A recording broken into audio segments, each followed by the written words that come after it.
ಹುಡುಕಾಟ ಪ್ರಾರಂಭಿಸಿದ್ದು within 2 hours ಒಳಗಡೆನೆ ಸೌಜನ್ಯ ಸಿಗ್ತಾಳೆ. ಆದ್ರೆ ಶವ ಆಗಿ ಅವಳ ಕೈಗಳನ್ನ ಅವಳದೇ ದುಪಟ್ಟ ಅಂಡ್ ID ಕಾರ್ಡ್ ಇಂದ ಮರಕ್ಕೆ ಕಟ್ಟಿರ್ತಾರೆ. And most brutal part is ಅವಳ ಯೋನಿ, ಅವಳ ಏನಿತ್ತ ಅದ್ರ ಒಳಗಡೆ 6 ಇಂಚ್ ಮಣ್ಣು ತುಂಬಿರ್ತಾರ. ಓ ಬಿಡಪ್ಪ, ನಮ್ ಪೊಲೀಸ್ ಅವ್ರಿಗೆ ತಮ್ಮ ಡ್ಯೂಟಿ ಮೇಲೆ ಎಷ್ಟೊಂದು ನಿಷ್ಠೆ ಇದೆ, ಒಂದೇ ದಿನದಲ್ಲಿ ಆರೋಪಿನ ಹಿಡಿದ್ಬಿಟ್ರಲ್ಲ ಅಂತ ಪೊಲೀಸ್ ಅವ್ರ ಮೇಲೆ ಫುಲ್ ಒಂಥರ ಹೊಗಳ್ತಾ ಇರ್ತಾರೆ. ಆದ್ರೆ ಪಾಪ ಜನರಿಗೆ ಎಲ್ಲಿ ಗೊತ್ತಿತ್ತು ಈ ಕೇಸ್ ನ ರಿಯಲ್ ಆರೋಪಿ ಬೇರೆ ಯಾರೋ ಇದಾರೆ, ಪೊಲೀಸ್ ಅವರೇ ಈ ಕೇಸ್ ನ ಮಿಸ್ಲೀಡ್ ಮಾಡೋದಕ್ಕೆ ಸುಮ್ನೆ ಸಂತೋಷ್ನ ಅರೆಸ್ಟ್ ಮಾಡಿದ್ದಾರೆ ಅಂತ. ಪೊಲೀಸ್ ಅವರು ಈ ಕೇಸ್ ಅಲ್ಲಿ ಕರಪ್ಟ್ ಆಗಿದ್ದಾರೆ, ಪೊಲೀಸ್ ಅವರೇ ಸತ್ಯ ಮುಚ್ಚಿಡ್ಲಿಕ್ಕೆ ಟ್ರೈ ಮಾಡ್ತಿದ್ದಾರೆ. ಹಾಗಾಗಿ ಈ ಕೇಸ್ ನ ಇನ್ಮುಂದೆ ಪೊಲೀಸ್ ಅವರಲ್ಲದೆ CBI ಅವರು ಇನ್ವೆಸ್ಟಿಗೇಷನ್ ಮಾಡಬೇಕು, ಈ ಕೇಸ್ ನ CBI ಒಪ್ಸಿ ಅಂತ ಅಗೇನ್ ಪ್ರೊಟೆಸ್ಟ್ ಗಳು ಸ್ಟಾರ್ಟ್ ಆಗ್ತವೆ. ಸೌಜನ್ಯ ಕೇಸ್ ಒಂದೇ ಅಲ್ಲ, ನಾರಾಯಣ ಹಾಗೂ ಯಮುನಾ ಕೇಸಲ್ಲೂ, ವೇದವಲ್ಲಿ ಕೇಸಲ್ಲೂ, ಆ ಬ್ಯಾಂಕ್ ಮ್ಯಾನೇಜರ್ ನ ಕೇಸಲ್ಲೂ ಹಾಗೂ ಪದ್ಮಲತಾ ಕೇಸಲ್ಲೂ ಸೀದಾ ಡೈರೆಕ್ಟ್ ಡೌಟ್ ಬರೋದೆ ಊರಿನ ಗೌಡ್ರ ಮೇಲೆ. ಸೌಜನ್ಯ ಕೇಸ್ ಬಿಟ್ಟು ಆ ಇನ್ನೊಂದು ಕೇಸ್ ಯಾವುದು, ಅದಕ್ಕೂ ಸಂತೋಷ್ಗೂ ಏನ್ ಸಂಬಂಧ, ಅದ್ರಲ್ಲಿ ಯಾಕೆ ಸಂತೋಷ್ನ ಪೊಲೀಸ್ ಅವರು ಫಿಟ್ ಮಾಡಿದ್ರು ಅಂತ ಪ್ರತಿಯೊಂದು ಹೇಳ್ತೀನಿ. ನಾನು ಈ ಚಾನೆಲ್ ನ ಸ್ಟಾರ್ಟ್ ಮಾಡ್ದಾಗಿಂದ one of the most requested video ಬಂದು ಸೌಜನ್ಯ ಕೇಸ್ ಬಗ್ಗೆ. ಸರಿ, ನಮ್ ದೂತ ಸಭೆಯ ಪ್ರಜೆಗಳು ಇಷ್ಟೊಂದು ಕೇಳ್ತಿದಾರಲ್ಲ, ಈ ಒಂದು ಕೇಸ್ ಬಗ್ಗೆ ವಿಡಿಯೋ ಮಾಡುವ ಅಂತ ಸೌಜನ್ಯ ಕೇಸ್ ಬಗ್ಗೆ ನಾನು ರಿಸರ್ಚ್ ಸ್ಟಾರ್ಟ್ ಮಾಡ್ದೆ. ಅಂಡ್ ಟ್ರಸ್ಟ್ ಮೀ, ಎಷ್ಟೊಂದು ಕಾಂಪ್ಲೆಕ್ಸ್ ಈ ಒಂದು ಕೇಸ್ ಇದೆ ಅಂತಂದ್ರೆ ನನ್ ತಲೆನೇ ಕೆಟ್ಬಿಡ್ತು. ಬಟ್ ಡೋಂಟ್ ವರಿ, ನಿಮ್ಗಂತೂ ಪ್ರತಿ ಒಂದನ್ನ ತುಂಬಾ ಸಿಂಪಲ್ ಆಗಿ ಅರ್ಥ ಮಾಡಿಸ್ತೇನೆ. ಅನ್ಕೊಳ್ಳಿ, ಒಂದು ಊರು, ಆ ಊರಲ್ಲಿ ಒಂದು ಗೌಡ್ರ ಕುಟುಂಬ ಇದೆ. ಅಂಡ್ ಆ ಗೌಡ್ರ ಕುಟುಂಬ ತುಂಬಾನೇ ಪವರ್ಫುಲ್, ಲೈಕ್ ನಾವು ಮೂವೀಸ್ ಅಲ್ಲಿ ನೋಡ್ತೀವಲ್ಲ ಹಂಗೆ. ಸೊ ಗೌಡ್ರು ಊರು ಬಂದು ಧರ್ಮಸ್ಥಳ ಅಂತ, ಆ ಒಂದು ಊರಲ್ಲಿ ಇವ್ರಿಗೆ ಸಖತ್ ಕಂಟ್ರೋಲ್ ಇರುತ್ತೆ. ಈವನ್ ಅದೇ ಒಂದು ರೀಜನ್ ಅಲ್ಲಿ ಇರುವಂತಹ ಒಂದು ತುಂಬಾನೇ ಪಾಪ್ಯುಲರ್ ದೇವಸ್ಥಾನನು ಸಹ ಇವರೇ ಕಂಟ್ರೋಲ್ ಮಾಡ್ತಿರ್ತಾರೆ. ಆ ಒಂದು ದೇವಸ್ಥಾನ ಇಂದ ಈ ಗೌಡ್ರ ಕುಟುಂಬಕ್ಕೆ ಎಷ್ಟೊಂದು ದುಡ್ಡು ಬರ್ತಾ ಇರುತ್ತೆ ಅಂತಂದ್ರೆ, ಅದೇ ದುಡ್ಡಲ್ಲಿ ಇವರು ಬೇಜನ್ ಪ್ರೈವೇಟ್ ಪ್ರೈಮರಿ ಅಂಡ್ ಹೈಸ್ಕೂಲ್ಸ್ ನ ಸ್ಥಾಪನೆ ಮಾಡಿರ್ತಾರೆ, ಬೇಜನ್ ಪ್ರೈವೇಟ್ ಮೆಡಿಕಲ್ ಕಾಲೇಜಸ್ ಇರ್ತವೆ, ಅಂಡ್ ಬೇಜನ್ ಪ್ರೈವೇಟ್ ದೊಡ್ಡ ಹಾಸ್ಪಿಟಲ್ಸ್ ಇರ್ತವೆ. ಒಟ್ಟಲ್ಲಿ ಹೇಳ್ಬೇಕು ಅಂತಂದ್ರೆ ದುಡ್ಡಿನ ಸುರಿಮಳೆ ಇವ್ರಿಗೆ. ನೋಡಿ, ನಮ್ಮ ಭಾರತ ದೇಶದಲ್ಲಿ ಒಂದು ಕಾನೂನು ಇದೆ, ದ ರಿಲಿಜಿಯಸ್ ಎಂಡೋಮೆಂಟ್ ಆಕ್ಟ್ 1863 ಅಂತ. ಬೇಸಿಕಲಿ ಈ ಒಂದು ಕಾನೂನು ಏನ್ ಹೇಳುತ್ತೆ ಅಂತಂದ್ರೆ, ಭಾರತದಲ್ಲಿ ಯಾವ್ದೆಲ್ಲ ಹಿಂದೂ ಟೆಂಪಲ್ಸ್ ಇದಾವೋ ಅವೆಲ್ಲ ಗವರ್ಮೆಂಟ್ ಪ್ರಾಪರ್ಟಿ. ಆ ಹಿಂದೂ ಟೆಂಪಲ್ಸ್ ನ ಮ್ಯಾನೇಜ್ಮೆಂಟ್ ಎಲ್ಲ ಗವರ್ಮೆಂಟ್ ಕೈಗೆ ಹೋಗಿ ಗವರ್ಮೆಂಟ್ ಡಿಸೈಡ್ ಮಾಡುತ್ತೆ ಆ ಮ್ಯಾನೇಜ್ಮೆಂಟ್ ಅಲ್ಲಿ ಯಾರ್ ಕೆಲ್ಸಕ್ಕೆ ಇರಬೇಕು, ಯಾರ್ ಕೆಲ್ಸಕ್ಕೆ ಇರಬಾರ್ದು, ಅಂಡ್ ಆ ಟೆಂಪಲ್ ಇಂದ ಬರ್ತಿರುವಂತಹ ಡೊನೇಷನ್ ಅಮೌಂಟ್ ನ ಏನ್ ಮಾಡಬೇಕು ಅಂತ. ಸೊ ಈ ಒಂದು ಕಾನೂನಿನ ಪ್ರಕಾರ ಗವರ್ಮೆಂಟ್ ಇಂಡಿಯಾದಲ್ಲಿರುವಂತಹ ಆಲ್ಮೋಸ್ಟ್ ಎಲ್ಲಾ ಹಿಂದೂ ಟೆಂಪಲ್ಸ್ ನ ತನ್ನ ಕಂಟ್ರೋಲ್ ಅಲ್ಲಿ ತಗೋತಾ ಇರ್ಬೇಕಾದ್ರೆ ಗವರ್ಮೆಂಟ್ ಅಫಿಷಿಯಲ್ಸ್ ಧರ್ಮಸ್ಥಳ ಶ್ರೀ ಮಂಜುನಾಥ ದೇವಸ್ಥಾನಕ್ಕೂ ರೀಚ್ ಔಟ್ ಮಾಡ್ತಾರೆ. ಅಂಡ್ ಆಗ ಇಷ್ಟು ದಿನ ಟೆಂಪಲ್ ನ ಕಂಟ್ರೋಲ್ ಮಾಡ್ತಿದ್ದಂತಹ ಆ ಗೌಡ್ರು ಕುಟುಂಬ ಏನ್ ಹೇಳುತ್ತೆ ಗೊತ್ತಾ, ಇಲ್ಲ ಇದು ಹಿಂದೂ ಟೆಂಪಲ್ ಅಲ್ಲ, ಇದು ಜೈನ್ ಫ್ಯಾಮಿಲಿಗೆ ಬಿಲಾಂಗ್ ಮಾಡುವಂತಹ ಒಂದು ಪ್ರೈವೇಟ್ ಟೆಂಪಲ್ ಅಂತ ಹೇಳ್ತಾರೆ. ನಾನು ಇಷ್ಟು ದಿನ ಧರ್ಮಸ್ಥಳ ಶ್ರೀ ಮಂಜುನಾಥ ದೇವಸ್ಥಾನ ಒಂದು ಹಿಂದೂ ಟೆಂಪಲ್ ಅಂತ ಅನ್ಕೊಂಡಿದ್ದೆ, ಆದ್ರೆ ಈಗಷ್ಟೇ ನನಗೂ ಗೊತ್ತಾಗಿದ್ದು ಇದು ಹಿಂದೂ ಟೆಂಪಲ್ ಅಲ್ಲ, ಇದು ಒಂದು ಜೈನ್ ಫ್ಯಾಮಿಲಿಗೆ ಬಿಲಾಂಗ್ ಮಾಡುವಂತಹ ಪ್ರೈವೇಟ್ ಜೈನ್ ಟೆಂಪಲ್ ಅಂತ. ಸೊ ಹೀಗಾಗಿ ಗವರ್ಮೆಂಟ್ ಅಫಿಷಿಯಲ್ಸ್ ಏನೂ ಮಾಡಕ್ಕಾಗದೆ ಇವತ್ತಿನವರೆಗೂ ಈ ಒಂದು ಧರ್ಮಸ್ಥಳ ಶ್ರೀ ಮಂಜುನಾಥ ದೇವಸ್ಥಾನನ ಒಂದು ಪ್ರೈವೇಟ್ ಟ್ರಸ್ಟ್ ನಡ್ಸ್ಕೊಂಡು ಹೋಗ್ತಿದೆ. ಅಂಡ್ ಆ ಪ್ರೈವೇಟ್ ಟ್ರಸ್ಟ್ ನ ಓನರ್ ಯಾರು, ಅದೇ ಗೌಡ್ರ ಕುಟುಂಬ. ನೋಡಿ, ನಾನು ಈ ವಿಡಿಯೋದಲ್ಲಿ ಯಾರ್ದನ್ನು ರಿಯಲ್ ನೇಮ್ಸ್ ನ ಬಳಸ್ತಿಲ್ಲ. ಪ್ರೀವಿಯಸ್ಲಿ ಬೇರೆ ಯೂಟ್ಯೂಬರ್ಸ್ ತಮ್ಮ ವಿಡಿಯೋಸ್ ಅಲ್ಲಿ ರಿಯಲ್ ನೇಮ್ಸ್ ನ ಬಳಸಿದ್ದಾರೆ ಅನ್ನೋ ಒಂದೇ ಒಂದು ಕಾರಣಕ್ಕೆ ಅವ್ರ ವಿಡಿಯೋಸ್ ನ ಡಿಲೀಟ್ ಮಾಡಿಸಿದ್ದಾರೆ. ಸೊ ಅವ್ರ ಜೊತೆ ಆಗಿದ್ದು ನನ್ ಜೊತೆ ಆಗೋದ್ ಬೇಡ, ಸತ್ಯ ಮುಚ್ಚೋಗೋದು ನನ್ಗೆ ಇಷ್ಟ ಇಲ್ಲ. ಹಾಗಾಗಿ ನಾನಿಲ್ಲಿ ರಿಯಲ್ ನೇಮ್ಸ್ ನ ಬಳಸ್ತಿಲ್ಲ. ಆದ್ರೆ ನಾನು ಯಾರನ್ನ ಪಾಯಿಂಟ್ ಔಟ್ ಮಾಡಿ ಹೇಳ್ತಿದ್ದೀನಿ ಅನ್ನೋದು ಮಾತ್ರ ನಿಮಗೆ ತುಂಬಾ ಕ್ಲಿಯರ್ಲಿ ಅರ್ಥ ಆಗುತ್ತೆ. Don't worry.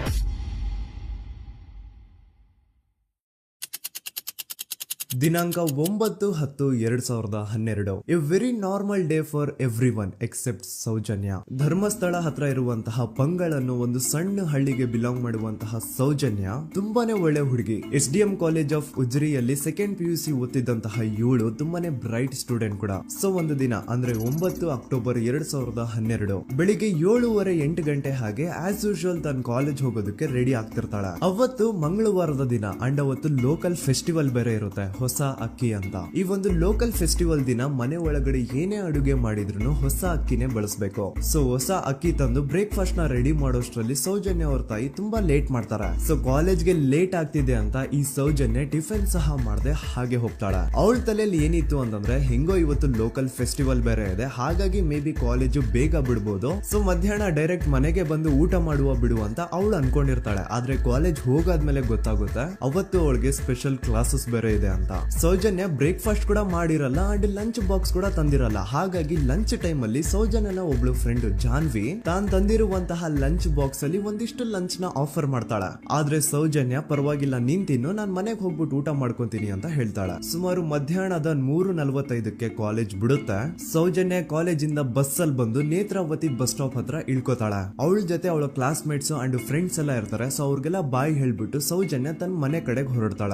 Netravati bus stop ಇಂದ ಸೌಜನ್ಯ ಮನೆಗೆ 20 ಮಿನಿಟ್ಸ್ ನ ವಾಕ್ ಇರುತ್ತೆ. ಮ್ಯಾಕ್ಸ್ ಟು ಮ್ಯಾಕ್ಸ್ 30 ಮಿನಿಟ್ ಹಿಡಿಬಹುದು. ಸೊ ಸೌಜನ್ಯ ನಡ್ಕೊಂಡು ಮನೆ ಕಡೆಗೆ ಹೋಗ್ತಾ ಇರ್ತಾಳೆ. ಒಂದ್ ಸ್ವಲ್ಪ ದೂರದಲ್ಲಿ ಪ್ರಕೃತಿ ಹಾಸ್ಪಿಟಲ್ ಅಂತ ಒಂದಿರುತ್ತೆ. ಅಲ್ಲಿನ ಸೆಕ್ಯೂರಿಟಿ ಗಾರ್ಡ್ ಸೌಜನ್ಯ ನಡ್ಕೊಂಡು ಹೋಗ್ತಾ ಇರೋದನ್ನ ನೋಡ್ತಾನೆ ಕೂಡ. ನಂತರ ಸೌಜನ್ಯ ಒಂದು 10 ನಿಮಿಷ ಹಂಗೆ ಮುಂದೆ ನಡ್ಕೊಂಡು ಹೋಗಾದ್ಮೇಲೆ ಸೌಜನ್ಯಗೆ ತನ್ನ ಮಾವ ಸಿಗ್ತಾರ. ಅವರು ಸೌಜನ್ಯನ ನೋಡಿ ಮಾತಾಡಿಸ್ತಾರೆ. ಯಾಕಮ್ಮ ಕಾಲೇಜಿಂದ ಇಷ್ಟು ಲೇಟ್ ಬರ್ತಿದ್ಯಾ ಅಂತ ಕೇಳ್ತಾರೆ. ಆಗ ಸೌಜನ್ಯ ಇಲ್ಲ ಮಾವ, ಕಾಲೇಜಲ್ಲಿ ಸ್ಪೆಷಲ್ ಕ್ಲಾಸ್ ಇತ್ತು ಹಾಗಾಗಿ ಲೇಟ್ ಆಗ್ಬಿಡ್ತು ಅಂತ ಹೇಳಿ ಒಂದೆರಡು ಮಾತಾಡಿಸಿ ನಂತರ ತನ್ನ ಮನೆ ಕಡೆ ತಾನು ಹೊರಡ್ತಾಳ. ಈಗ ಆ ಒಂದು ಪಾಯಿಂಟ್ ಇಂದ ಸೌಜನ್ಯಗೆ ತನ್ನ ಮನೆ ಹೋಗ್ಲಿಕ್ಕೆ 10 ನಿಮಿಷ ಬೇಕು. ಮ್ಯಾಕ್ಸ್ ಟು ಮ್ಯಾಕ್ಸ್ 20 ಮಿನಿಟ್ ಅನ್ಕೊಳ್ಳಿ. 3:45ಕ್ಕೆ ಕಾಲೇಜ್ ಬಿಟ್ರೆ ಅರೌಂಡ್ 4:30ಗೆ ಮನೇಲಿ ಇರ್ಬೇಕಾಗಿದ್ದು ಹುಡುಗಿ 6:30 7 ಗಂಟೆ ಆಗಿದ್ರು ಮನೆಗೆ ಸೇರಿರಲ್ಲ. ಸೊ ಮನೇಲಿ ಸೌಜನ್ಯ ಅವ್ರ ತಾಯಿಗೆ ಟೆನ್ಷನ್ ಸ್ಟಾರ್ಟ್ ಆಗುತ್ತೆ. ಏನಪ್ಪ ಈ ಹುಡುಗಿ ಎಷ್ಟೊತ್ತಾದ್ರೂ ಇನ್ನು ಮನೆಗ್ ಬಂದಿಲ್ವಲ್ಲ ಅಂತ. ಸೊ ಅವ್ರೇನ್ ಮಾಡ್ತಾರೆ, ಸೌಜನ್ಯ ಅವ್ರ ತಂದೆ ಕಾಲ್ ಮಾಡ್ಬಿಟ್ಟು ಹಿಂಗೆ 3:30 4 ಗಂಟೆಗೆ ಕಾಲೇಜಿಂದ ಮನೆಗ್ ಬರ್ತಿದ್ದಿದ್ ನಮ್ ಹುಡುಗಿ ಇವತ್ತು 7 ಗಂಟೆ ಆದ್ರೂ ಇನ್ನು ಮನೆಗ್ ಬಂದಿಲ್ಲ, ನೀವು ಸ್ವಲ್ಪ ಬೇಗ ಮನೆಗ್ ಬಂದು ವಿಚಾರಿಸಿ ಅಂತ ಗಾಬ್ರಿಲಿ ಹೇಳ್ತಾರೆ. ಸರಿ ಅಂತ ಸೌಜನ್ಯ ಅವ್ರ ತಂದೆ ಮನೆಗ್ ಬಂದ್ಬಿಟ್ಟು ಸೌಜನ್ಯನ ಫ್ರೆಂಡ್ಸ್ ಕ್ಲಾಸ್ ಮೇಟ್ಸ್ ಯಾರ್ದೆಲ್ಲ ಅವ್ರ ಹತ್ರ ನಂಬರ್ ಇರುತ್ತೋ ಅವ್ರಿಗೆಲ್ಲ ಕಾಲ್ ಮಾಡ್ಬಿಟ್ಟು ಸೌಜನ್ಯ ಬಗ್ಗೆ ಕೇಳ್ತಾರ.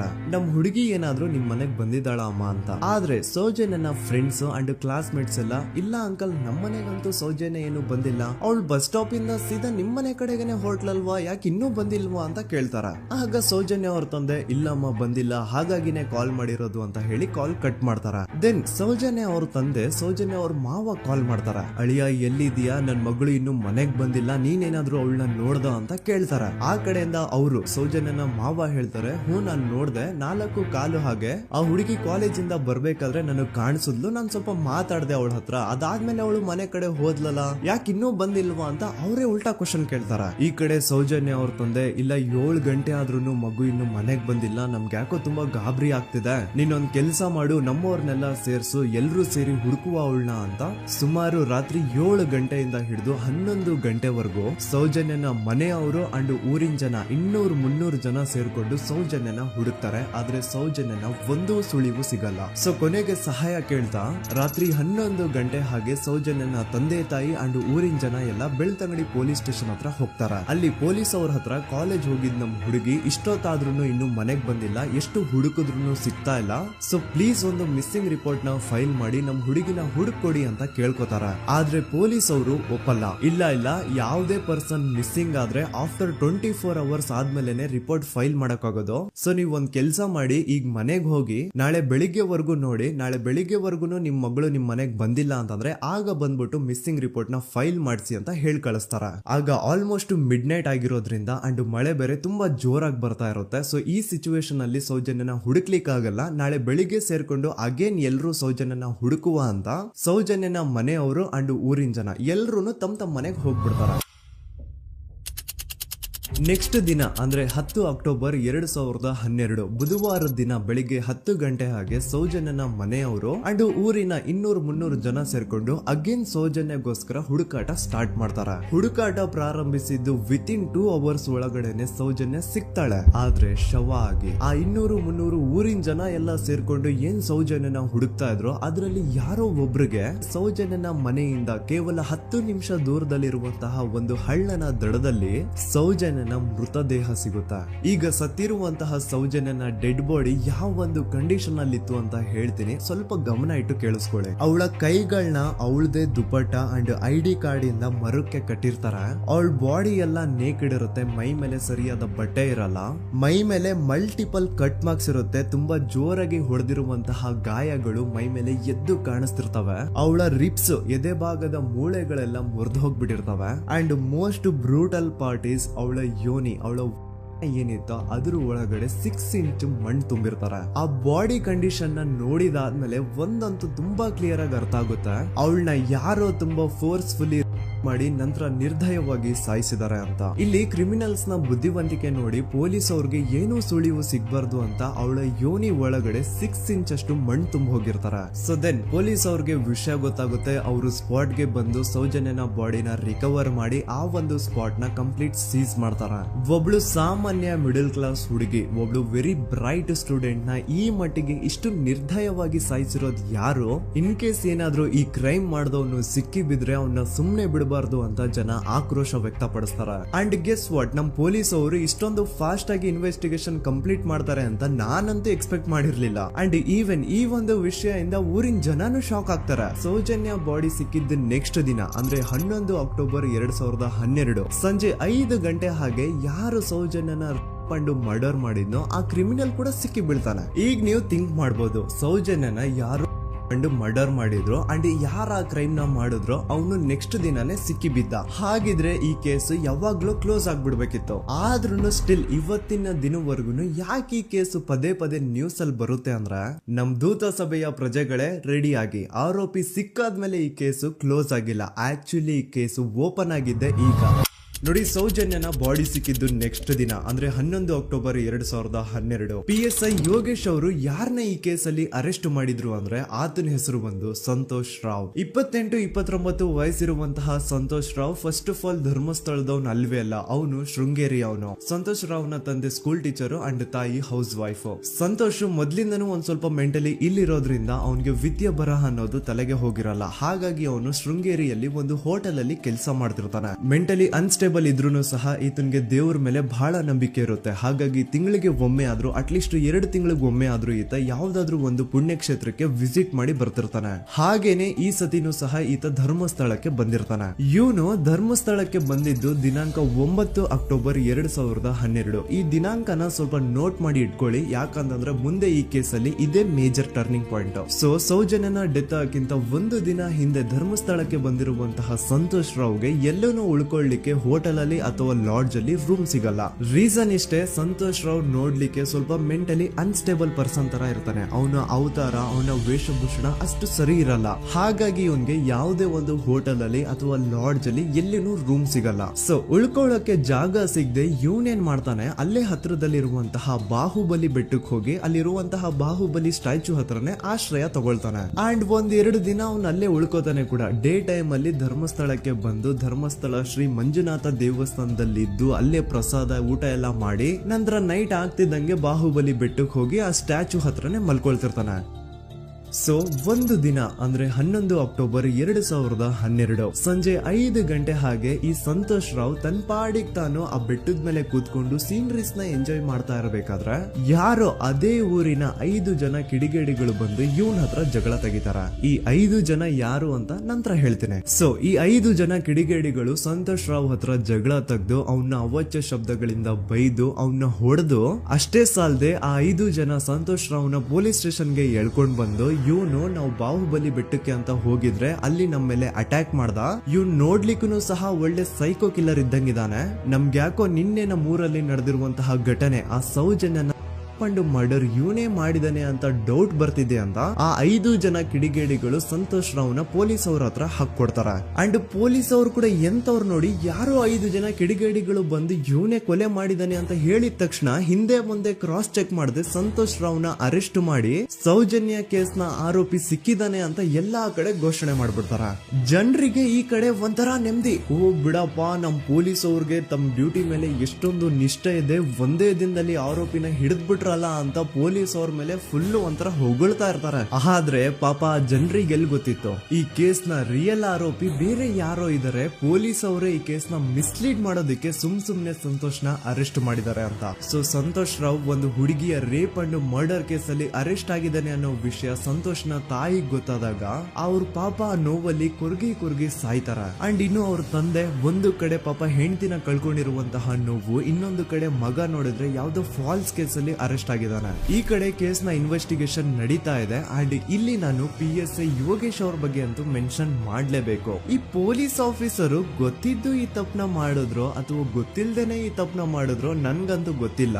ಸೊ ಇವ್ರು ಏನ್ ಮಾಡ್ತಾರೆ ಅಂತಂದ್ರೆ, ಸೌಜನ್ಯನ ಬಾಡಿನ ಪೋಸ್ಟ್ ಮಾರ್ಟಮ್ ಗೆ ಕಳಿಸಿದಾಗ ಡಾಕ್ಟರ್ಸ್ ಹಂಗೋ ಹಿಂಗೋ ಮಾಡಿ ಇಂದ ಕೆಲವೊಂದು ಸ್ಪಾಮ್ ನ ಸ್ಯಾಂಪಲ್ಸ್ ಕಲೆಕ್ಟ್ ಮಾಡ್ತಾರ. ಅದನ್ನ ಅವರು PSI ಯೋಗೇಶ್ ಗೆ ಕೊಟ್ಟು ಇದನ್ನ ವಿತಿನ್ 72 ಅವರ್ಸ್ ಒಳಗಡೆ ಇನ್ನೊಂದು ಲ್ಯಾಬ್ ಗೆ ಸಬ್ಮಿಟ್ ಮಾಡಿ ಅಂತ ತುಂಬಾ ಕ್ಲಿಯರ್ ಆಗಿ ಹೇಳ್ತಾರ. ಆದ್ರೆ PSI ಯೋಗೇಶ್ ಆ ಸ್ಪಾಮ್ ಸ್ಯಾಂಪಲ್ಸ್ ನ ವಿತಿನ್ 72 ಅವರ್ಸ್ ಒಳಗಡೆ ಲ್ಯಾಬ್ ಕಳ್ಸೋದಿರ್ಲಿ, ಅದನ್ನ 12 ದಿನ ಆದ್ಮೇಲೆ ಲ್ಯಾಬ್ ಕಳಿಸ್ತಾರ. ಅಷ್ಟೊತ್ತಿಗೆ ಆಲ್ರೆಡಿ ಆ ಸ್ಪಾಮ್ ಸ್ಯಾಂಪಲ್ಸ್ ಗೆಲ್ಲ ಫಂಗಸ್ ಹಿಡಿದು ಅದು ಅನ್ಫಿಟ್ ಫಾರ್ ಟೆಸ್ಟಿಂಗ್ ಅಂತ ಬರುತ್ತಾ. ಈಗ ನೀವೇ ಹೇಳಿ, ಎಂತ ಡಂಬೆಸ್ಟ್ ಪರ್ಸನ್ ಪೊಲೀಸ್ ಆಫೀಸರ್ ಆಗಿದ್ರು ಅವನ ಹತ್ರ ಒಂದು ಮರ್ಡರ್ ಕೇಸ್ ಬಂದಾಗ ಅವನ ಹತ್ರ ಇರೋ ಮೇನ್ ಸಾಕ್ಷಿನೇ, ಮೇನ್ ಎವಿಡೆನ್ಸ್ ಆ ಹುಡುಗಿಯ ಇಂದ ಕಲೆಕ್ಟ್ ಆಗುವಂತಹ ಸ್ಪರ್ಮ್ ಸ್ಯಾಂಪಲ್ಸ್. ಸೊ ಅದನ್ನ ಮೊದಲು ಲ್ಯಾಬ್ ಕಳಿಸಿ ಅದನ್ನ ಐಡೆಂಟಿಫೈ ಮಾಡೋದು ಪೊಲೀಸ್ ಅವರ ಫಸ್ಟ್ ಡ್ಯೂಟಿ. ಆದ್ರೆ ಇಲ್ಲಿ PSI ಯೋಗೇಶ್ ಅವರು ಇದನ್ನೇ ಮರ್ತು ಹೋದ್ರು ಅಂತ ನೋಡಿ. ಯಾವುದೇ ಒಂದು ಕೇಸ್ ಅಲ್ಲಿ ಪೊಲೀಸ್ ಅವರು ಆದಷ್ಟು ಎವಿಡೆನ್ಸ್ ನ ಕಲೆಕ್ಟ್ ಮಾಡೋದಕ್ಕೆ ಟ್ರೈ ಮಾಡ್ತಾರ. ಆದ್ರೆ ಈ ಒಂದು ಕೇಸ್ ಅಲ್ಲಿ ಮಾತ್ರ ಪೊಲೀಸ್ ಅವರು ಎವಿಡೆನ್ಸ್ ನ ಕಲೆಕ್ಟ್ ಮಾಡೋ ಬದಲಾಗಿ ಎವಿಡೆನ್ಸ್ ನ ಡಿಸ್ಟ್ರಾಯ್ ಮಾಡೋದ್ರಲ್ಲಿ ಮುಂದೆ ಇದ್ರು. ಅಷ್ಟೇ ಅಲ್ಲದೆ ಈ ಪೊಲೀಸ್ ಆಫೀಸರ್ ಸೇರ್ಕೊಂಡು ಸಂತೋಷ್ ರಾವ್ಗೆ ಸೆಲ್ ಅಲ್ಲಿ ಎಂತ ಟಾರ್ಚರ್, ಎಂತ ಹಿಂಸೆ ಕೊಡ್ತಾರೆ ಅಂದ್ರೆ ನೆನ್ಸ್ಕೊಂಡ್ರೆ ಮೈ ಜುಮ್ ಅನ್ನುತ್ತ. ಹೊಡಿಯೋದು, ಕೆಟ್ಟದಾಗ ಬೈಯೋದು ಇದೆಲ್ಲ common. Most brutal parties Santosh ರಾವ್ನ ಪ್ಯಾಂಟ್ ಬಿಚ್ಚಿ ಅವನ ಪ್ರೈವೇಟ್ ಪಾರ್ಟ್ ಮೇಲೆ ಬಿಸಿ ಬಿಸಿ ಕುದೀತಾ ಇರುವಂತಹ ನೀರ್ ಚಲ್ತಾರ. ಈ ಕ್ರೈಮ್ ನೀನೇ ಮಾಡಿದ್ಯಾ ಅಂತ ಒಪ್ಕೋ, ಇಲ್ಲ ಅಂತಂದ್ರೆ ನಿನ್ನ ಸೆಲ್ ಒಳಗಡೆನೆ ಸಾಯಿಸ್ಬಿಡ್ತೀವಿ, ನಿನ್ನ ತಂದೆ ತಾಯಿ ಎಲ್ರು ಸಾಯಿಸ್ಬಿಡ್ತೀವಿ ಅಂತ ಬ್ಲಾಕ್ ಮೇಲ್ ಮಾಡ್ತಾರ. ನೋಡಿ, ಸಂತೋಷ್ ರಾವ್ ಜಾಗದಲ್ಲಿ ನನ್ನಂತ ನಿಮ್ಮಂತ ನಾರ್ಮಲ್ ಪರ್ಸನ್ ಯಾರಾದ್ರೂ ಇದ್ದಿದ್ರೆ ಪೊಲೀಸ್ ಅವರು ಕೊಡ್ತಿರುವಂತಹ ಹಿಂಸೆನ ತಡ್ಕೊಳಕ್ಕಾಗದೆ ಆ ಕ್ರೈಮ್ ಮಾಡಿಲ್ಲ ಅಂದ್ರೂ ಮಾಡಿದೀನಿ ಅಂತ ಒಪ್ಕೊಬಿಡ್ತಾ ಇದ್ವಿ. ಆದ್ರೆ ಸಂತೋಷ್ ರಾವ್ ಮೆಂಟಲಿ ಇಲ್ಲಿರೋದೇ ಅವನ್ಗೆ ಅಡ್ವಾಂಟೇಜ್ ಆಗೋಯ್ತು. ಪೊಲೀಸ್ಗಳು ಸಂತೋಷ್ ರಾವ್ಗೆ ಎಷ್ಟೇ ಹೊಡೆದ್ರು, ಎಷ್ಟೇ ಬೈದ್ರು, ಎಷ್ಟೇ ಬ್ಲಾಕ್ ಮೇಲ್ ಮಾಡಿದ್ರು ಸಂತೋಷ್ ರಾವ್ ಬಾಯಲ್ಲಿ ನಾನ್ ಈ ಕ್ರೈಮ್ ನ ಮಾಡಿಲ್ಲ ಅಂತಾನೆ ಬರುತ್ತೆ ಹೊರತು ಆ ಕ್ರೈಮ್ ನ ಅವನು ಒಪ್ಕೊಳ್ಳೋದೇ ಇಲ್ಲ. ದೆನ್ ಕೋರ್ಟ್ ಟ್ರಯಲ್ಸ್ ಸ್ಟಾರ್ಟ್ ಆಗುತ್ತೆ. ಈ ಕ್ರೈಮ್ ನ ಸಂತೋಷೇ ಮಾಡಿದಾನೆ ಅಂತ ಸೌಜನ್ಯ ಕಡೆಯ ಲಾಯರ್ ವಾದ ಮಾಡ್ತಾನೆ. ಅದಕ್ಕೆ ಆಪೋಸಿಟ್ ಆಗಿ ಸಂತೋಷ್ ರಾವ್ ಕಡೆಯಿಂದ ಒಬ್ರು ಲಾಯರ್ ಇಲ್ಲ, ಸಂತೋಷ್ ರಾವ್ ಈ ಕ್ರೈಮ್ ನ ಮಾಡ್ಲಿಕ್ಕೆ ಸಾಧ್ಯನೇ ಇಲ್ಲ ಅಂತ ವಾದ ಮಾಡ್ತಿರ್ತಾರ. ಅಂಡ್ ಕೋರ್ಟ್ ಇಂದ ಆಚೆಗಡೆ ಸಂತೋಷ್ ರಾವ್ ನ ಅಗೇನ್ಸ್ಟ್ ಸ್ಟೂಡೆಂಟ್ಸ್ ಪ್ರೊಟೆಸ್ಟ್ ನಡೆಯುತ್ತೆ, ಪಬ್ಲಿಕ್ ಪ್ರೊಟೆಸ್ಟ್ ನಡೆಯುತ್ತೆ. ಅರೆಸ್ಟ್ ಆಗಿರುವಂತಹ ಸಂತೋಷ್ ರಾವ್ಗೆ ಗಲ್ಲಿಗೇರಿಸ್ರಿ ಅಂತ ಅವ್ರು ಡಿಮ್ಯಾಂಡ್ ಮಾಡ್ತಿರ್ತಾರ. ಸೊ ಹೀಗೆ ಒಂದು 2-3 ವರ್ಷ ಕಳೆದು ಹೋಗುತ್ತೆ. ನಂತರ ಒಂದು ಕೋರ್ಟ್ ಟ್ರಯಲ್ ಅಲ್ಲಿ ಸಂತೋಷ್ ರಾವ್ ಪರವಾಗಿ ಹೋರಾಡ್ತಿದ್ದಂತಹ ಲಾಯರ್ ಯಾಕೆ ಈ ಕೇಸ್ ಅಲ್ಲಿ ಸಂತೋಷ್ ಆರೋಪಿ ಅಲ್ಲ ಅಂತ ಪ್ರೂವ್ ಮಾಡ್ಲಿಕ್ಕೆ ಕೆಲವೊಂದು ಪಾಯಿಂಟ್ಸ್ ನ ಮುಂದೆ ಇಡ್ತಾರ. ಅದೇನಂತಂದ್ರೆ ಮೊದಲನೇದಾಗಿ ಸಂತೋಷ್ ರಾವ್ ಈ ಕ್ರೈಮ್ ನ ಮಾಡಿದಾನೆ ಅಂತ ಒಬ್ರು ಒಂದು ಐ ವಿಟ್ನೆಸ್ ಇರಲ್ಲ. ಇನ್ನೊಂದೇನು ಅಂತಂದ್ರೆ ಯಾವೊಂದು ಕಂಡೀಷನ್ ಅಲ್ಲಿ, ಯಾವೊಂದು ಬ್ರೂಟಲ್ ಕಂಡೀಷನ್ ಅಲ್ಲಿ ಸೌಜನ್ಯನ ಬಾಡಿ ಸಿಕ್ಕಿತ್ತೋ ಅದನ್ನ ಗಮನದಲ್ಲಿಟ್ಕೊಂಡು ಸ್ವಲ್ಪ ಪ್ರಾಕ್ಟಿಕಲ್ ಆಗಿ ಥಿಂಕ್ ಮಾಡಿದ್ರೆ ಆ ಒಂದು ಭೀಕರ ಕ್ರೈಮ್ ನ ಒಬ್ನೇ ಮಾಡ್ಲಿಕ್ಕೆ ಸಾಧ್ಯನೇ ಇಲ್ಲ. ಇನ್ನೊಂದು ಪಾಯಿಂಟ್ ಏನು ಅಂತಂದ್ರೆ ಸೌಜನ್ಯನ ಇಂದ ಪೊಲೀಸ್ ಅವ್ರಿಗೆ ಯಾವುದೇ ಸ್ಪರ್ಮ್ ಸ್ಯಾಂಪಲ್ ಸಿಗ್ಬಾರ್ದು ಅಂತ 6 ಇಂಚು ಅಷ್ಟು ಮಣ್ಣು ಹಾಕಿರ್ತಾರ. ಸೊ ಈಗ ನೀವೇ ಹೇಳಿ, ಮೆಂಟಲಿ ಇಲ್ಲಿರುವಂತಹ ಪರ್ಸನ್ಗೆ ಇಷ್ಟೊಂದು ಬುದ್ಧಿವಂತಿಕೆ ಇರುತ್ತಾ ಅನ್ಕೊಳ್ಳಿ. ಅಷ್ಟೊಂದು ಬುದ್ಧಿವಂತಿಕೆ ಅವ್ನಿಗಿದ್ರೂನು ಆ ಕ್ರೈಮ್ ಮಾಡಾದ್ಮೇಲೆ ಅವನ ಆ ಊರಿಂದ ಓಡ್ ಹೋಗ್ಬೋದಾಗಿತ್ತು. ಆದ್ರೆ ಮತ್ತ್ಯಾಕೆ ಅವನು ಅದೇ ಊರಲ್ಲೇ ಇರ್ತಾನೆ. ಅಂಡ್ ಸೌಜನ್ಯ ಕೊನೆಯದಾಗಿ ಪ್ರಕೃತಿ ಹಾಸ್ಪಿಟಲ್ ಮುಂದ್ಗಡೆಯಿಂದ ನಡ್ಕೊಂಡು ಹೋಗ್ತಾ ಇರ್ಬೇಕಾದ್ರೆ ಆ ಪ್ರಕೃತಿ ಹಾಸ್ಪಿಟಲ್ ನ ಸೆಕ್ಯೂರಿಟಿ ಗಾರ್ಡ್ ನೋಡ್ತಾನೆ. ಅಂಡ್ ಪ್ರಕೃತಿ ಹಾಸ್ಪಿಟಲ್ ನ ಆಚೆಗಡೆ CCTV ಕ್ಯಾಮರಾನು ಇರುತ್ತೆ. ಸಡನ್ಲಿ ಆ CCTV ಫುಟೇಜ್ ಕೂಡ ಕಾಣೆ ಆಗ್ಬಿಡುತ್ತಾ. ಇನ್ನೊಂದೇನು ಅಂತಂದ್ರೆ ಸೌಜನ್ಯನ ಮರ್ಡರ್ ಆಗಿದ್ದು ನೆಕ್ಸ್ಟ್ ದಿನಾನೇ ಪೊಲೀಸ್ ಅವರು ಆರೋಪಿನ ಹಿಡಿದ್ರು. ಸೊ ಹಾಗಿದ್ದಾಗ ಆ ಕಲೆಕ್ಟ್ ಮಾಡಿರುವಂತಹ ಸ್ಪರ್ಮ್ ಸ್ಯಾಂಪಲ್ಸ್ ನ ಲ್ಯಾಬ್ ಗೆ ಕಳಿಸಿ ಇವನೇ ಆರೋಪಿ ಅಂತ ಕನ್ಫರ್ಮ್ ಮಾಡೋ ಬದಲಾಗಿ ಯಾಕೆ ಪೊಲೀಸ್ ಅವರು ಆ ಸ್ಪರ್ಮ್ ಸ್ಯಾಂಪಲ್ಸ್ ನ ತಮ್ಮ ಹತ್ರನೇ ಇಟ್ಕೊಂಡು 12 ದಿನವರೆಗೂ ಅದಕ್ಕೆ ಫಂಗಸ್ ಹಿಡಿಯೋವರೆಗೂ ಕಾದು ಆಮೇಲೆ ಅದನ್ನ ಲ್ಯಾಬ್ ಕಳಿಸಿದ್ರು. ಅಂಡ್ ಮೇನ್ ಇಂಪಾರ್ಟೆಂಟ್ ಆಗಿ ಸಂತೋಷ್ ರಾವ್ಗೆ ಒಂದು ಗುಪ್ತ ರೋಗ ಇರುತ್ತೆ, ಅದೇ ಫಿಮೋಸಿಸ್ ಅಂತ. ಈ ಕಾಯಿಲೆ ಏನು ಅಂತ ನಾನು ಈ ವಿಡಿಯೋದಲ್ಲಿ ಡೀಟೇಲ್ಡ್ ಆಗಿ ಎಕ್ಸ್ಪ್ಲೈನ್ ಮಾಡ್ಲಿಕ್ಕೆ ಆಗಲ್ಲ. ಜಸ್ಟ್ ತಿಳ್ಕೊಳ್ಳಿ, ಈ ಒಂದು ಕಾಯಿಲೆ ಇರೋರು ಇಂಟಿಮಸಿ ಮಾಡ್ಲಿಕ್ಕೆ ಆಗಲ್ಲ. ಇನ್ ಕೇಸ್ ಮಾಡಿದ್ರು ಅವರು ಸುಖ ಅಲ್ಲ ನರಕ ಕಾಣ್ತಾರ. ಸೊ ಇಷ್ಟೆಲ್ಲ ವ್ಯಾಲಿಡ್ ಪಾಯಿಂಟ್ಸ್, ಇಷ್ಟೆಲ್ಲ ಫ್ಯಾಕ್ಟ್ಸ್ ಕಣ್ ಮುಂದೆ ಇರ್ಬೇಕಾದ್ರೆ ಸ್ಟಿಲ್ ಪೊಲೀಸ್ ಅವರು ಯಾಕೆ ಈ ಕ್ರೈಮ್ ನ ಸಂತೋಷ್ ರಾವ್ ಮಾಡಿದಾನೆ ಅಂತ ಇವನ್ ಹಿಂದೆ ಬಿದ್ದಿದ್ದಾರೆ.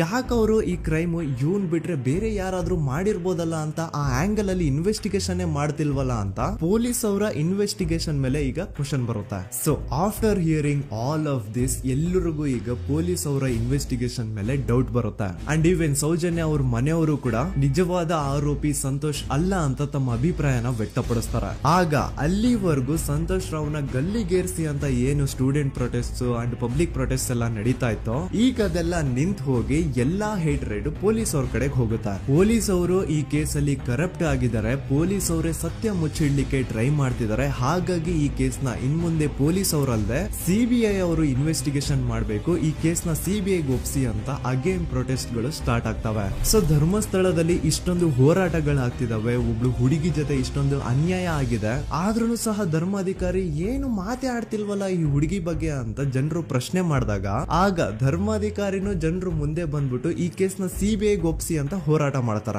ನಂತರ ಈ ಒಂದು ಕೇಸು ಪೊಲೀಸ್ ಅವರಿಂದ ಸಿಬಿಐ ಕೈಗೆ ಹೋಗುತ್ತೆ. ಸಿಬಿಐ ಕೈಗೆ ಹೋಗಿದ ತಕ್ಷಣ ಇಲ್ಲೇನು ಸತ್ಯ ಹೊರಗೆ ಬಂದಿಲ್ಲ. ಆ ಸಿಬಿಐ ಅವರು 3-4 ವರ್ಷ ಟೈಮ್ ತಗೊಂಡು ಮತ್ತೆ ಈ ಒಂದು ಕೇಸ್ ನ ರೀ ಇನ್ವೆಸ್ಟಿಗೇಷನ್ ಮಾಡ್ತಾರೆ. ಆದ್ರೆ ಅಲ್ಲೇನು ಇನ್ವೆಸ್ಟಿಗೇಷನ್ ಮಾಡ್ಲಿಕ್ಕೆ ಉಳ್ದೇ ಇರಲ್ಲ. ಆ ಪೊಲೀಸ್ ಅವರು ಅವ್ರ ಕೈಯಲ್ಲಿ ಈ ಕೇಸ್ ಇದ್ದಷ್ಟು ದಿನ ಎಷ್ಟಾಗುತ್ತೋ ಅಷ್ಟು ಎವಿಡೆನ್ಸ್ ನ ಡಿಸ್ಟ್ರಾಯ್ ಮಾಡ್ಬಿಟ್ಟಿರ್ತಾರ. ಸೊ ಹಾಗಾಗಿ ಅಲ್ಲಿ ಸಿಬಿಐ ಅವ್ರಿಗೆ ಇನ್ವೆಸ್ಟಿಗೇಷನ್ ಮಾಡ್ಲಿಕ್ಕೆ ಏನ್ ಉಳ್ದೇ ಇರಲ್ಲ. ಆದ್ರೂ ಸ್ಟಿಲ್ ಅವರು 3-4 ಇಯರ್ಸ್ ಟೈಮ್ ತಗೊಂಡು ನಂತರ ಫೈನಲಿ ಒಂದು ರಿಪೋರ್ಟ್ ನ ಕೋರ್ಟ್ ಗೆ ಸಬ್ಮಿಟ್ ಮಾಡ್ತಾರೆ. ಅಂಡ್ ಸಿಬಿಐ ಅವರು ಕೋರ್ಟ್ ಗೆ ಸಬ್ಮಿಟ್ ಮಾಡಿರುವಂತಹ ಆ ಒಂದು ರಿಪೋರ್ಟ್ ಅಲ್ಲಿ ಏನಿತ್ತು ಅಂದ್ರೆ ಸಿಬಿಐ ಇನ್ವೆಸ್ಟಿಗೇಷನ್ ಕನ್ಫರ್ಮ್ಸ್ ದಟ್ ಈ ಒಂದು ಕ್ರೈಮ್ ನ ಸಂತೋಷ್ ರಾವ್ ಮಾಡಿದಾನೆ ಅಂತ. ಆದ್ರೆ ಐರಾನಿ ಈಸ್ ಇದೇ ಒಂದು ರಿಪೋರ್ಟ್ ಅಲ್ಲಿ ಇವ್ರು ಏನ್ ಹೇಳ್ತಾರೆ ಅಂದ್ರೆ ಅವ್ರಿಗೆ ಯಾವುದೇ ತರ ಎವಿಡೆನ್ಸ್ ಸಿಕ್ಕಿಲ್ಲ ಅಂತ.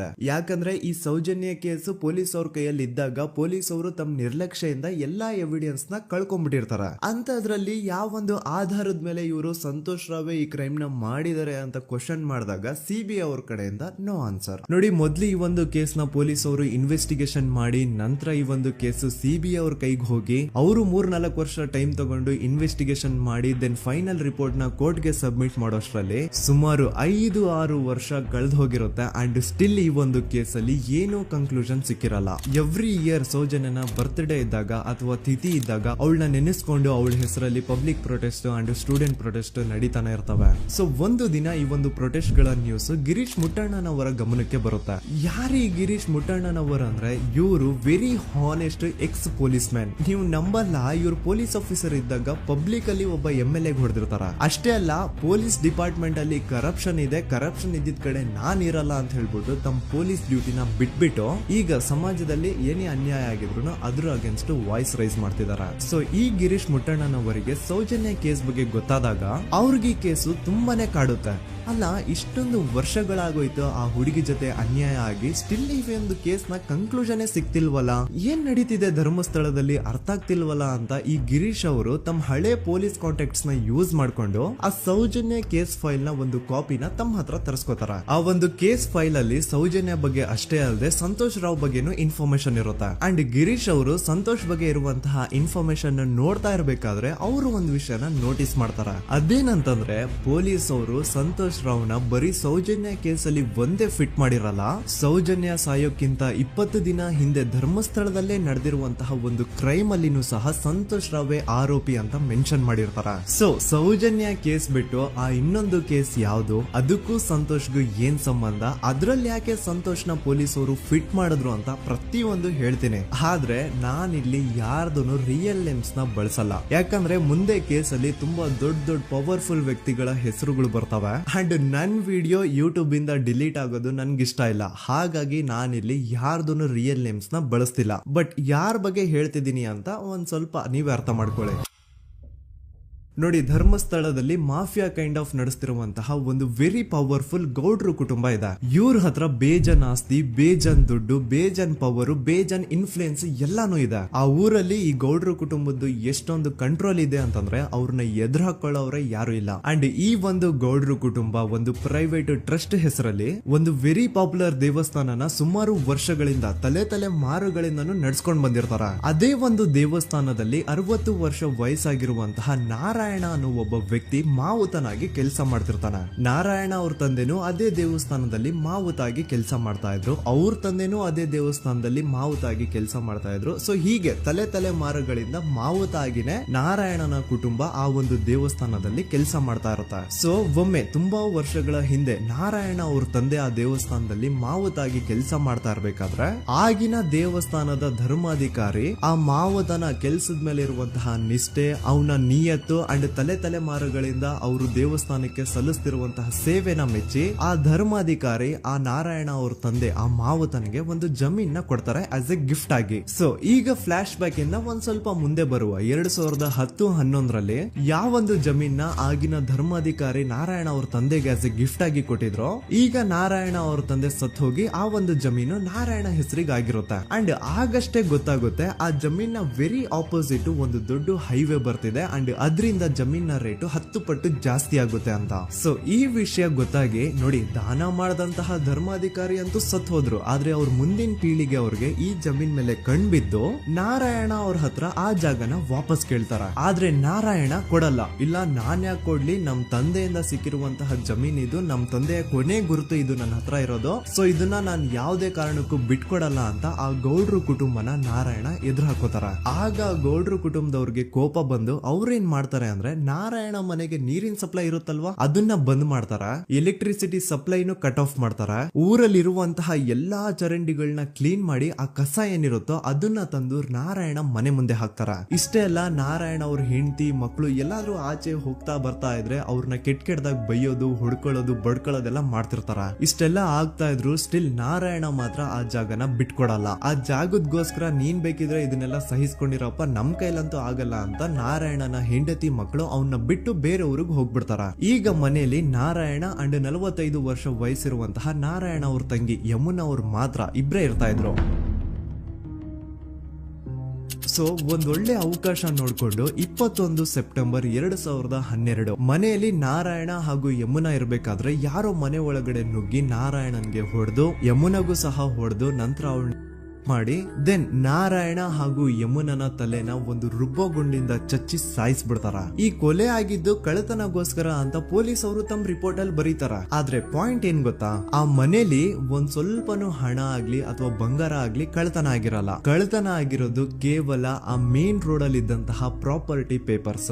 ಎಂತ ಕೋಇನ್ಸಿಡೆನ್ಸ್ ನೋಡಿ, ಯಾವ ಒಂದು ಜಮೀನಿನ ಪತ್ರ ನಾರಾಯಣ ಮನೆಯಿಂದ ಕಳ್ಳತನ ಆಗಿದ್ವೋ ಅದೇ ಒಂದು ಜಮೀನಲ್ಲಿ 10 ವರ್ಷ ಆದ ನಂತರ ಒಂದು ದೊಡ್ಡ ಹೋಟೆಲ್ ಸ್ಥಾಪನೆ ಆಗುತ್ತೆ ಅಂಡ್ ಆ ಹೋಟೆಲ್ ನ ಇನಾಗ್ರೇಷನ್ ಗೆ ಚಿಕ್ಕ ಗೌಡ್ರು ಬರ್ತಾರ. ಸೊ ಈಗೇನು ನಾರಾಯಣ ಹಾಗೂ ಯಮುನನ ಕೊಲೆ ಆಗಿದ್ಯೋ ಇದಾಗಿದ್ದು 20 ದಿನ ಆದ್ಮೇಲೆ ಸೌಜನ್ಯ ಜೊತೆ ಅಂತ ನಿರ್ದಯ ಘಟನೆ ಆಗಿದ್ದು. ಸೊ ಪೊಲೀಸ್ ಅವರು ಸೌಜನ್ಯ ಕೇಸಲ್ಲಿ ಸಂತೋಷ್ ರಾವ್ನ ಫಿಟ್ ಮಾಡೋದಲ್ದೆ ಈ ಒಂದು ನಾರಾಯಣ ಹಾಗೂ ಯಮುನಾ ಕೇಸಲ್ಲೂ ಸಹ ಸಂತೋಷ್ ರಾವ್ನೆ ಫಿಟ್ ಮಾಡಿರ್ತಾರ. ಇಲ್ಲಿ ಡೇಟ್ಸ್ ನ ಸ್ವಲ್ಪ ನೆನ್ಪಿಟ್ಕೊಳ್ಳಿ. ನಾರಾಯಣ ಹಾಗೂ ಯಮುನನ ಕೊಲೆ ಆಗಿದ್ದು 21 ಸೆಪ್ಟೆಂಬರ್ 2012 ಅಂಡ್ ಸಂತೋಷ್ ರಾವ್ ಧರ್ಮಸ್ಥಳ ಬಂದಿದ್ದು 9 ಅಕ್ಟೋಬರ್ 2012, 20 ದಿನ ಆದ್ಮೇಲೆ. ಸೊ ನಾರಾಯಣ ಹಾಗೂ ಯಮುನನ ಕೊಲೆ ಆದಾಗ ಊರಲ್ಲೇ ಇಲ್ದೆ ಎಲ್ಲೋ ಶೃಂಗೇರಿಯಲ್ಲಿ ಯಾವುದೋ ಒಂದು ಹೋಟೆಲ್ ಅಲ್ಲಿ ಕೆಲಸ ಮಾಡ್ತಿದ್ದಂತಹ ಸಂತೋಷ್ ರಾವ್ ಹೇಗೆ ಈ ಒಂದು ಕೇಸಲ್ಲಿ ಆರೋಪಿ ಆಗ್ತಾನೆ? ಸೊ ಇದೇ ಒಂದು ಪಾಯಿಂಟ್ ನ ನೋಟಿಸ್ ಮಾಡಿ ಗಿರೀಶ್ ಮುಟ್ಟಣ್ಣನವರು ಧರ್ಮಸ್ಥಳಕ್ಕೆ ಬಂದು ಸಂತೋಷ್ ನ ಲಾಯರ್ ಜೊತೆ ಡಿಸ್ಕಸ್ ಮಾಡ್ತಾರ. ದೆನ್ ಫೈನಲಿ ಏನೋ ತಪ್ಪು ಮಾಡದೆ ಸುಳ್ಳು ಆರೋಪಗಳಿಂದ ಕರಪ್ಟ್ ಪೊಲೀಸ್ ಆಫೀಸರ್ಸ್ ನ ಮಿಸ್ಲೀಡಿಂಗ್ ಇನ್ವೆಸ್ಟಿಗೇಷನ್ ಇಂದ ಸಂತೋಷ್ ರಾವ್ ತನ್ನ ಜೀವನದ 8-10 ವರ್ಷನ ಜೈಲಲ್ಲಿ ಕಳೆದು ಫೈನಲಿ ರಿಲೀಸ್ ಆಗ್ತಾನೆ. ಒಂಥರ ಈ ಕೇಸಿಂದ ಸಂತೋಷ್ ರಾವ್ನ ಇಡೀ ಲೈಫ್ ಸ್ಪಾಯ್ಲ್ ಆಗೋಯ್ತು. ಈಗ ಸಂತೋಷ್ ರಾವ್ ರಿಯಲ್ ಆರೋಪಿ ಅಲ್ಲ ಅಂತ ಕೋರ್ಟ್ ಅಲ್ಲಿ ಪ್ರೂವ್ ಆಯ್ತು. ಹಾಗಿದ್ರೆ ರಿಯಲ್ ಆರೋಪಿ ಯಾರು? ಪೊಲೀಸ್ ಅವರು ಯಾಕೆ ಕೇಸಲ್ಲಿ ಇಷ್ಟೊಂದು ಅನ್ಫೇರ್ ಇನ್ವೆಸ್ಟಿಗೇಷನ್ ಮಾಡಿದ್ರು? ಯಾರ ರಿಯಲ್ ಹೆಸರನ್ನ ಮುಚ್ಚಿಡ್ಲಿಕ್ಕೆ ಪೊಲೀಸ್ ಆಫೀಸರ್ಸ್ ಈ ಒಂದು ಕೇಸಲ್ಲಿ ಸಂತೋಷ್ ರಾವ್ನ ಸಿಗ್ಹಾಕ್ಸಿದ್ರು? ಇದೆಲ್ಲ ಥಿಂಕ್ ಮಾಡ್ತಾ ಹೋದ್ರೆ ನೋಡಿ ಆ ಊರಲ್ಲಿ ಆ ಪೊಲೀಸ್ ಆಫೀಸರ್ಸ್ಗೆ ಲಂಚ ಕೊಡೋಷ್ಟು, ಒಂದು ಪೊಲೀಸ್ ಇನ್ವೆಸ್ಟಿಗೇಷನ್ ನ ಸ್ಟಾಪ್ ಮಾಡೋಷ್ಟು ಅಥವಾ ಇನ್ವೆಸ್ಟಿಗೇಷನ್ ನ ಮಿಸ್ಲೀಡ್ ಮಾಡೋಷ್ಟು ಇನ್ಫ್ಲೂಯೆನ್ಸ್ ಆಗ್ಲಿ, ಪವರ್ ಆಗ್ಲಿ ಅಥವಾ ಮನಿ ಆಗ್ಲಿ ಊರಿನ ಗೌಡ್ರ ಹತ್ರ ಮಾತ್ರ ಇದ್ದಿದ್ದು. ಸೊ ಈಗ ಸಂಶಯದ ಮುಳ್ಳು ಗೌಡ್ರ ಕಡೆ ತಿರುಗುತ್ತಾ. ನೋಡಿ ಪೊಲೀಸ್ ಅವರು ಸುಮ್ನೆ ಸಂತೋಷ್ ರಾವ್ನ ನಾರಾಯಣ ಹಾಗೂ ಯಮುನಾ ಕೇಸಲ್ಲಿ ಫಿಟ್ ಮಾಡಿದ್ರು. ಈಗ ಆ ಒಂದು ಕೊಲೆ ಪ್ರಕರಣಕ್ಕೂ ಸಂತೋಷ್ ರಾವ್ಗೂ ಏನು ಸಂಬಂಧನೇ ಇರ್ಲಿಲ್ಲ. ಹಂಗೆ ಥಿಂಕ್ ಮಾಡಿ ನಾರಾಯಣ ಸತ್ರೆ ಅಥವಾ ಅವನ ತಂಗಿ ಯಮುನಾ ಸತ್ರೆ ಯಾರಿಗ ಅಡ್ವಾಂಟೇಜ್ ಆಗುತ್ತೆ? ಊರಿನ ಗೌಡ್ರಿಗೆ, ಯಾಕಂದ್ರೆ ಅವ್ರಿಗ ಜಮೀನ್ ಸಿಗುತ್ತಾ. ಸೊ ಈಗ ನಾರಾಯಣ ಹಾಗೂ ಯಮುನಾ ಕೇಸಲ್ಲಿ ಸಂತೋಷ್ ರಾವ್ ಆರೋಪಿ ಅಲ್ಲ ಅಂತ ಪ್ರೂವ್ ಆದ್ಮೇಲೆ ಹಾಗಿದ್ರೆ ಆ ಕೊಲೆ ಮಾಡ ಮಾಡ್ದವ್ರು ಯಾರು ಅಂತ ಹಾಗೆ ಥಿಂಕ್ ಮಾಡಿದ್ರೆ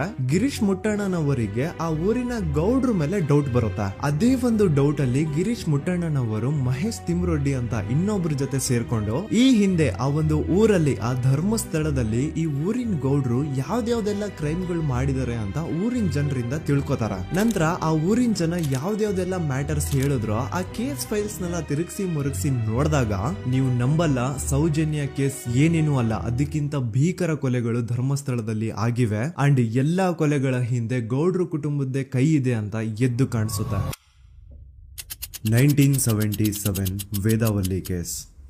ಧರ್ಮಸ್ಥಳ ಹತ್ತಿರ SDM ಪ್ರೈಮರಿ ಅಂಡ್ ಹೈಸ್ಕೂಲ್ ಅಂತ ಒಂದು ಸ್ಕೂಲ್ ಇರುತ್ತೆ ಅಂಡ್ ಈ ಒಂದು ಪ್ರೈವೇಟ್ ಸ್ಕೂಲ್ ಬೇರೆ ಯಾರ್ದು ಅಲ್ಲ, ಆ ಗೌಡ್ರು ಕುಟುಂಬದ. ಈ ಸ್ಕೂಲ್ ಅಲ್ಲಿ 1977 ಅಲ್ಲಿ ವೇದಾವಲ್ಲಿ ಅಂತ ಒಬ್ರು ಟೀಚರ್ ವರ್ಕ್ ಮಾಡ್ತಿರ್ತಾರ.